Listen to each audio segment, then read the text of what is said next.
All right, let's talk about the five love languages, which I think most people are familiar with. Most people have probably taken a quiz to figure out their love language. Maybe your spouse has taken it or you forced them to take it. So that is a helpful tool, but it can also backfire. And let's get into that a little bit.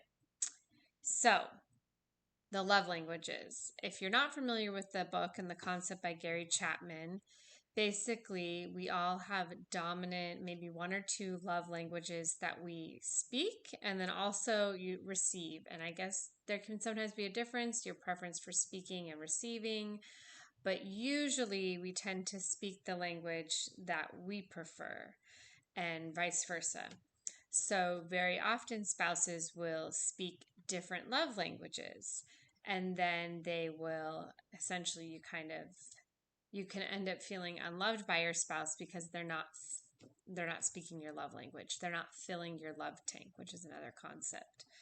So, I know for me personally, words of affirmation are one of my primary love languages, and my husband is acts of service. Especially when we first got married, those were the primary ones. I think we both were pretty high on physical touch, which is helpful. We're both similar in that regard, but we are different. I spoke affirmations. I wanted affirmations. I didn't feel loved if I didn't have enough affirmations, and vice versa. The pitfalls I can find and the ways that this can create more problems in your marriage is when you're overly fixated on how your spouse isn't speaking your language and you're telling them they need to speak your language. And I'm sure in the book he probably cautions against this, but not everyone reads the entire book. And I know I didn't, I'll admit. There's so many books out there, I haven't felt the need to go back and read that one. So, my suggestion would be have that information. It's good. It's anything I think that helps you to know yourself better, know your spouse better is good. But what you do with that information is the important thing. So instead of focusing on, how they're not speaking your love language, try to understand and learn their love language. So acts of service. So even though my husband might not say, I love you, I appreciate you, all these wonderful things that I wanted to hear, especially in the early days, he would do acts of service. He would help with, chores around the house. He might cook dinner for me. He might do something, give me a back massage, something that speaks love, but I wouldn't always hear it as that. I would choose not to focus on that because my brain would be so fixated on the words and the lack thereof.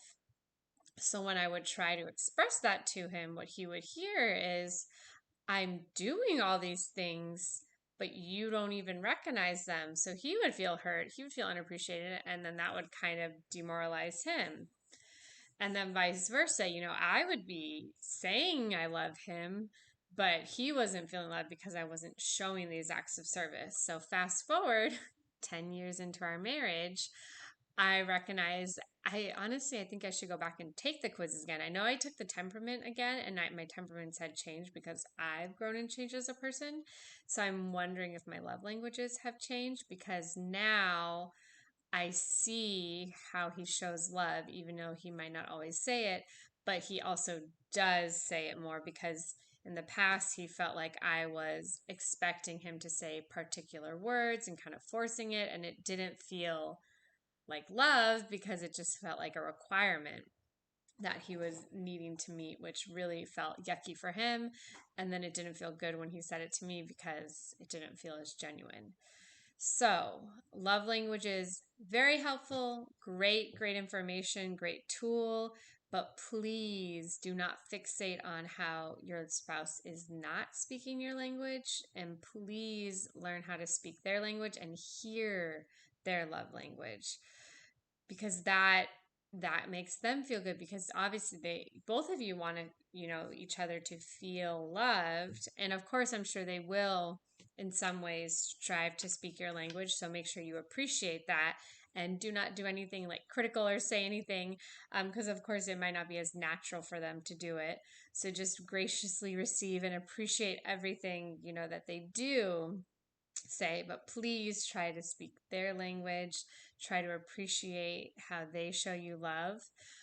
I now feel so loved by acts of service, and I do still feel loved by affirmation, but I find I don't need it as much. But when I do get them, it also does mean a lot.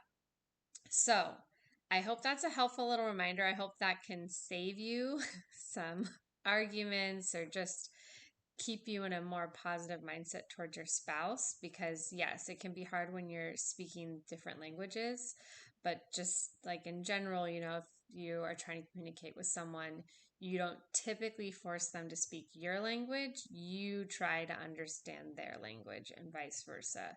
So again, don't be upset if your spouse is not speaking your language, but if they are speaking a language, they are trying to show love. Great, wonderful. Try to receive that and appreciate that and try to strive to speak theirs.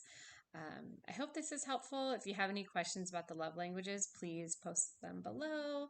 I'd appreciate if you like my video, if you can subscribe, and I hope that this has been helpful for you.